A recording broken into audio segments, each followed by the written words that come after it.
Welcome to Unleashed at Work and Home. I'm Colleen Pilar, and this is where pet professionals come for honest conversations about what it really takes to show up for yourself while serving the animals you love. If you've ever felt caught between compassion and exhaustion, you're in the right place. Here we explore what it means to reconnect with your inner wisdom and rediscover the joy that brought you to this work. Make sure to join my email community at colleenpilar.com for gentle, practical insights designed specifically for pet professionals. Now, let's dive in. Welcome back to Unleashed at Work and Home. My guest today is Tara Cojocaru. I've been practicing it in my head. I'm still not sure I said it right. Tara Cojocaru. Did I kind of almost get it? Pretty close. Pretty close. Pretty close. Yeah, I know I put too much emphasis on the "jo" part. Say it for us. It's Cojocaru.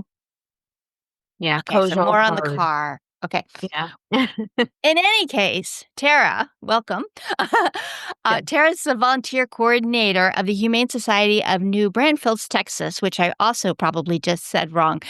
But I'm going to let her correct that one as well. So tell us what a volunteer coordinator does.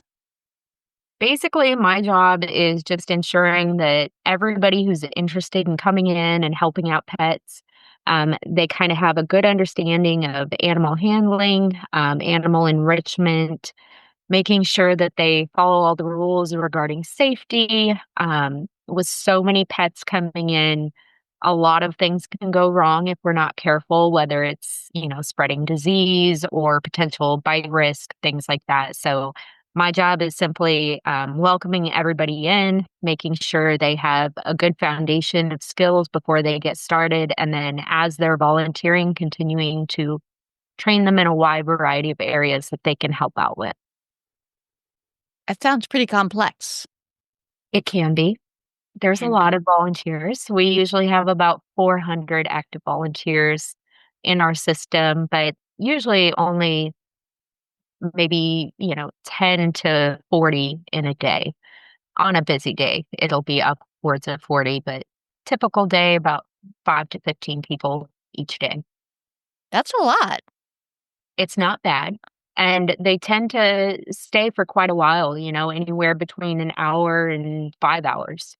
So depending on how they're helping, if they're involved in dog programs or, assisting animal care technicians with cleaning, they can stay for several hours and they're pretty good help, for sure. That's kind of amazing to think. I mean, just to imagine 15 people pitching in on a given day for an hour or more is both awesome and terrifying. Because if you haven't done a good job of educating them on what you want them to know, you also have 15 people doing things that you don't know what they're doing, or 15 people who are supporting you and moving in the direction you want to go. So that ramps up the complexity of your job because it is a thriving group. Yes, absolutely. And it's, even though I'm the coordinator for the volunteers, I definitely, I have to give a lot of gratitude towards the other staff members, because if I'm not in the building or if they're participating in maybe dog play groups or dog pack walks, it really kind of falls on the staff members to be able to guide them as well. So they definitely step up. I try to make it very, important for the staff members to understand how important these volunteers are.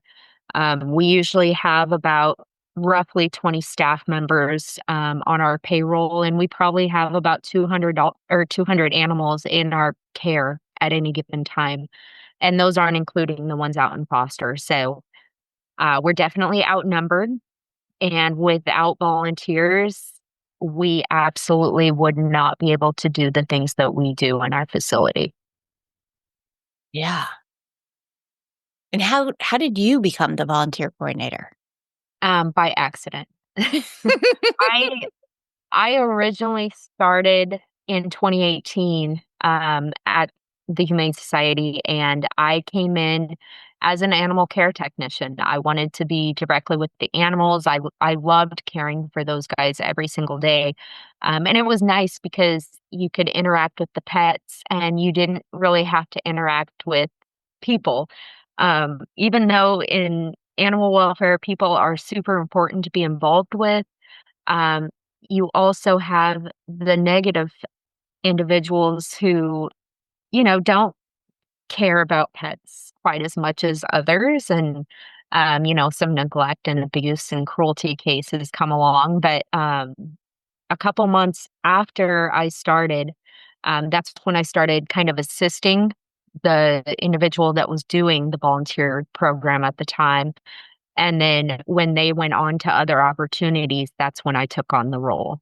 So I was probably there about 6 months before I crossed over to volunteer coordinator. Been doing it ever since, except for about 2 years when I took a gap. But other than that, this is my role. This is your role. Yep. Okay. That's a big role. So, It what did 10-year-old Tara think she was going to do with her life?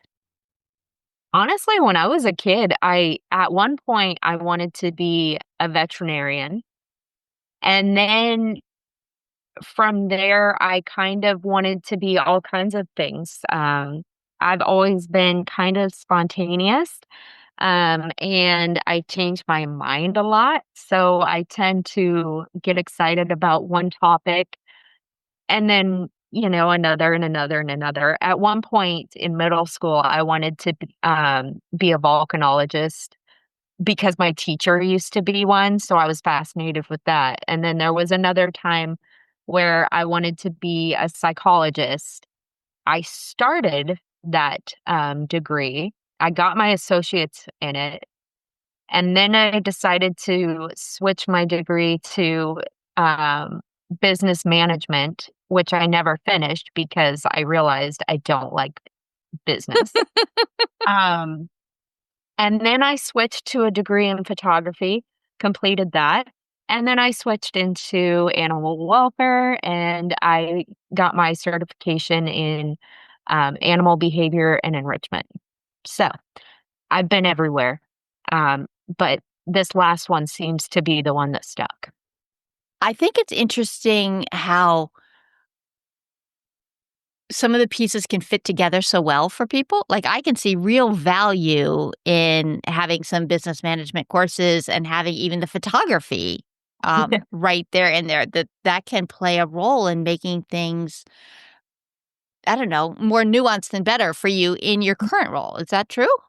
It it absolutely is, and it's kind of funny because I've thought about this before, about how all these this crazy mix of things I've, gotten degrees in or certificates in. I definitely use the psychology on a daily basis. I'm not only having to encourage and motivate my volunteers, but also be there during the hard times, when maybe we're losing animals or just a general time when they're not, feeling their best. They'll talk to me about it. The photography has been great. You always need great photos of the pets to get them adopted. And then, of course, with the behavior and enrichment certification, I love animal behavior. I'm fascinated with it, which is very similar to psychology in humans. But also, enrichment is a huge passion of mine.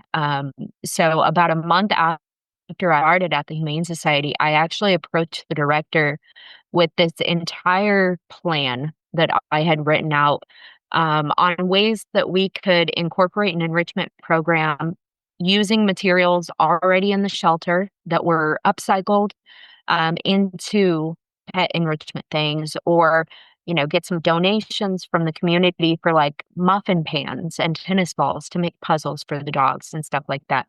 So I really went full in on that, to get that started, and we're using most of that to this day.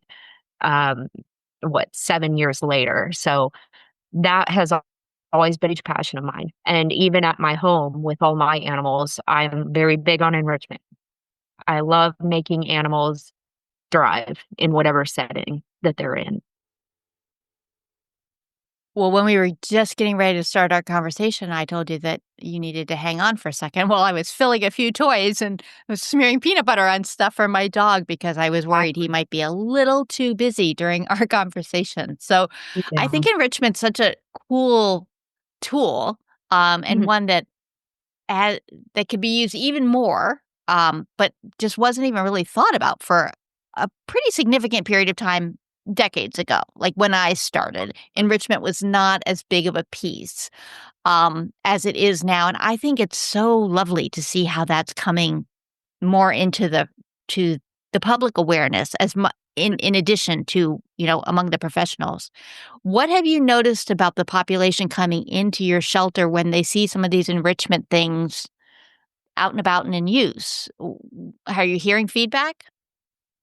Yeah, so we have I'll one thing I want to say is sometimes I have to make them aware of what's going on in the kennel because oftentimes we'll be doing an orientation and as we're going through in the dog kennels, there's shredded cardboard boxes everywhere. And those are from our bark boxes, which we kind of layer boxes inside of boxes with like treats or kibble in between. And we want them to shred it. We want them to have fun. We want them to, be able to actually enjoy their canine, dispositions, like how they're created. So it can get a little messy. It looks like maybe someone dumped a trash can in kennels, and I have to assure them this is on purpose. But one thing we have noticed over the years, even since I started, when I first started, I just remember seeing dogs that after about maybe 30 days, if they were still waiting on a doctor to come along, we would see deteriorate in the kennel. We would see them, starting to go kennel crazy, as we call it, with the repetitive behaviors and just not doing well mentally. And then we knew from that point, once we started seeing those behaviors, that not only were we losing them mentally, but it was a bite risk waiting to happen. And so once we started implementing the enrichment, we started seeing that not happening for a longer length of time. We were getting a lot more dogs out before it ever even got to that. And then in the last year, since we've started incorporating our dog play groups and our pack walks, getting these dogs out and allowing them to socialize with each other has been huge. I don't remember the last time that I personally witnessed a dog going kennel crazy. Granted, have some that come in that are very high energy in general, and they know they're going to deteriorate a lot sooner. And we can kind of put our programs and our enrichment more towards certain ones to prolong them or put them into foster where they can have a more normal life without confinement. So it's made huge strides. We have a kitten shower every year in April for all the foster or the little baby kittens that we know are coming in that we're going to have to send to foster. I always teach cat enrichment during the kitten showers. It's nice to be able to show everyone that, especially when they're having pet problems in the home, these simple little enrichment things that don't have to cost them any money because they've already got the stuff in the home can completely change the behavior, calm them down, get their energy out in a positive way with something that they should be taking energy out rather than your furniture, your shoes, the walls. I think I've heard it all, but Hmm. it's been very beneficial. We talk a lot about dogs on this podcast, so I want to ask you a question about cats. What's a simple thing that people could do as an enrichment thing for a cat, like at your kitten Oh, shower? What are you making? What are you doing? one of the most popular things that especially the kids always like to help out with is plastic Easter eggs. Just putting a couple pieces of cat treats in there, closing them up, giving them to the cat. So not only do they get to roll them all over the house or whatever area they're in, they can smell the treats, which is even more enticing. And then once that egg does bust open eventually, they get a treat. So it's like a win-win. It not only keeps them occupied for a while, but at the end, they get to enjoy what has come out of the egg finally. So those are super easy ones. And then also we use toilet paper rolls. Once they're empty, we can put treats in there or catnip and just fold the ends in. Same concept. And we work a lot with recycled like cardboard and toilet paper rolls because if a pet does ingest those items, they're not going to get impacted like they would with some kind of stuffing like from a Hmm. toy because it's organic material and it breaks down. So we don't really see them ingesting any of it, but we feel better knowing that if they did, it's not gonna require a vet visit. Yeah. The toilet paper rolls are really wonderful because they just keep Mhm. coming. Exactly. They Endless supply. um, I wouldn't have thought of the Easter egg for a cat. I would have Mhm. thought they might have had too much trouble ever getting it out and that it would be tricky. But I haven't tried it. So now I'm gonna go set Abby up with some fun because I do have an Easter egg rolling around my house. So Well, they're kind of one of those things that people get hundreds of them for Easter, and then they're either gonna toss them or, just put them up somewhere and forget they have them and buy more the next year. Um, with us being in the shelter, the way our kennels are, they do have, like, an upper level to their little condo and the lower level. So, those are good ones in there because with it being a hard surface in there, mhm. as soon as they smack it up against the wall, it'll crack open, or if they knock it off the ledge, it pops open. So, we've had pretty good luck with them, and they're pretty easy to clean with them being plastic. We can wash them like we do our dishes to disinfect them and everything. So, and they last a while without completely breaking from some kitten being absolutely crazy. So it's a good investment. We get those donated all the time. So we don't have to put out money for that. Everybody's got them laying around usually. So they've been really good. And then also prescription bottles. When people have empty prescription bottles, taking off the label, bring us the bottle. We can put like a little bell or something in there, and those also last forever and hours of entertainment for them. Those are and they're so easy to Yeah.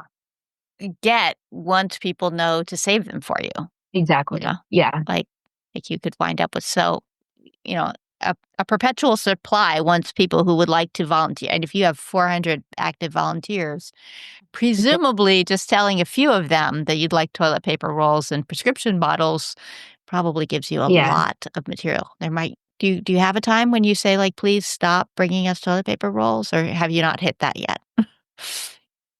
Um, no, we haven't hit that yet because we haven't even really put it out there. I mean, unless we're trying to get a bunch ready for kitten shower or something, we keep baskets in the restrooms with a sign that says, "Please save them." So we just put those in there, and we get so many with all the guests and volunteers and staff Mhm. that we don't really have to put out a call for any.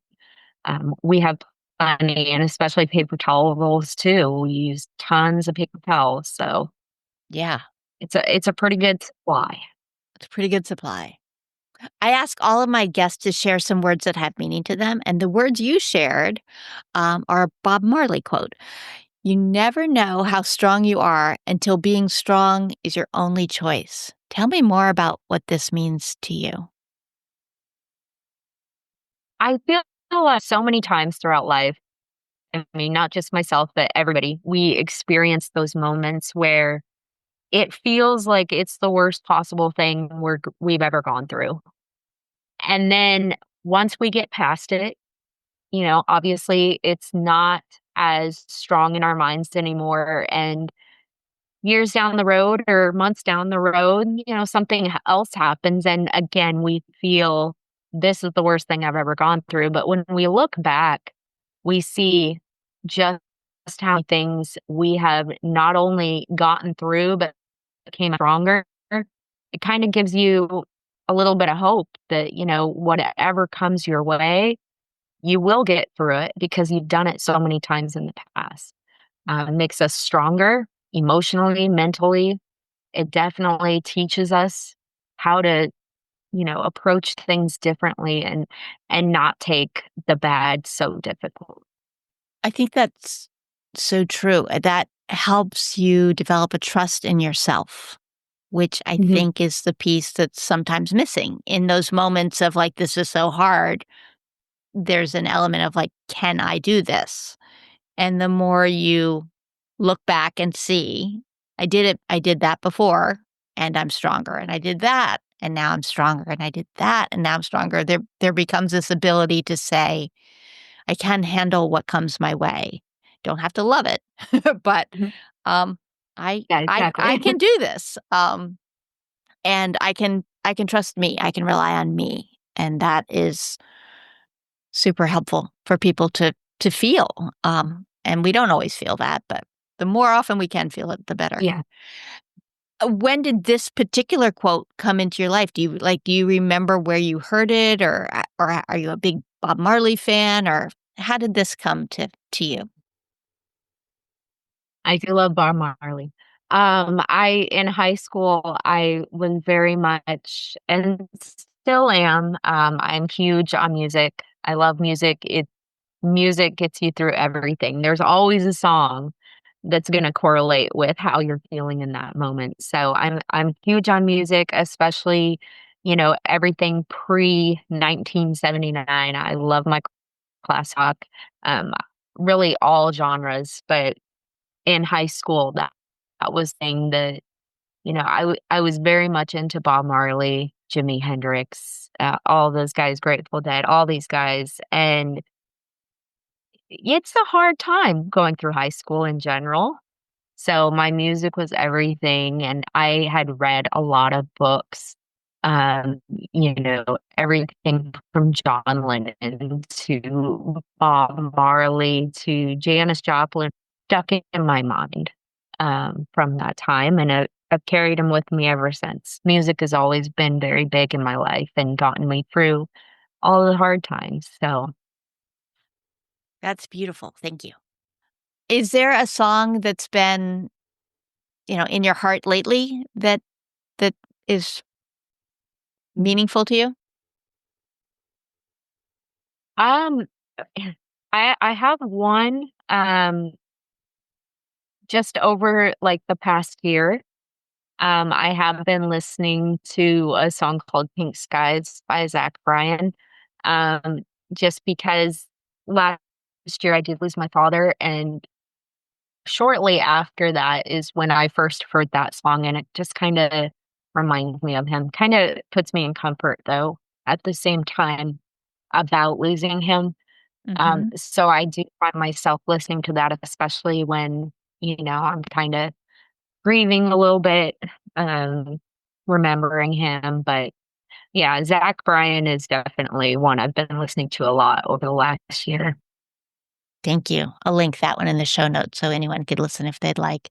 Music is a really cool way of helping us with emotion. It helps us to feel the mix of them, you know, like the grief and the Absolutely. comfort and the nostalgia and the love, all of the pieces there. Yeah. Absolutely. No matter what happens in life, you've always got music there for you. Yeah. My husband's a big music person. I'm not as much of a music person, but there are absolutely songs that are the ones that strike me deep in my soul. But he has Mhm. so many. Um, I think that's interesting too. How we gravitate to different things. Different people have different. Uh, Mhm. I was going to say comfort mechanisms, which is true, but that feels too surfacey for what I'm actually saying. Like that there's something deep and profound and meaningful about music. The vibration, the connection, the experience of it, it feels hardwired to me into the human experience. Absolutely. I mean, when you look around at, like, what really connects people, it's food and it's music. You put those Mhm. 2 things with a huge group of people, everybody comes together. Those are Mhm. kind of the only 2 consistent things that bring people together. Unless you wanna throw in animals too, which probably applies to most of us, but then you have some that aren't fond of animals, so it kinda excludes them, but everybody eats, most people listen to music. Mhm. Yep. And in fact, the word companion is based on one who I share bread with, which I think is so interesting. I learned that from Kathy Sadeo, but I think it's a fascinating piece of that it is fundamental to relationship. So, for the listener, if this part is getting glitchy, it's because my internet is having a meltdown. I have hardwired it into the wall, and we're still having issues where I'm freezing here. So, I'm hopeful that our audio tracks are good. So, if, when you're listening to this episode, if it feels like we skip a few words here and there, that is my internet, and I'm very, very sorry. uh, I won't it's get not that offended. it's not that Tara and I don't have words for our sentences, it's that some of them are being deleted without our permission. So, Tara, if I could give you a magic wand and you could grant a wish, you could bestow a blessing upon pet professionals everywhere, what would that be? If there was one thing that I would want to give everyone, it would be the ability to have compassion for others.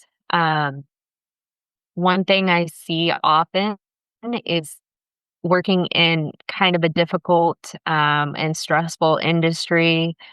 We have a tendency to let one little thing kind of trigger us and then set us off into a rampage.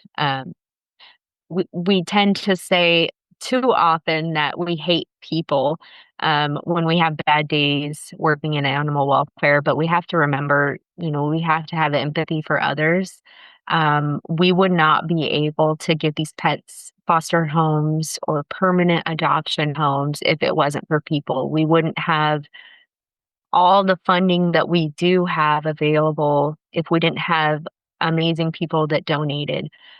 We certainly wouldn't get as many things done within the shelter if we didn't have people volunteering. So I would definitely want pet professionals to just have empathy. Remember, we don't hate people. People help us. We have to work together with people and just have compassion for others and give ourselves grace as well. That's beautiful. Thank you.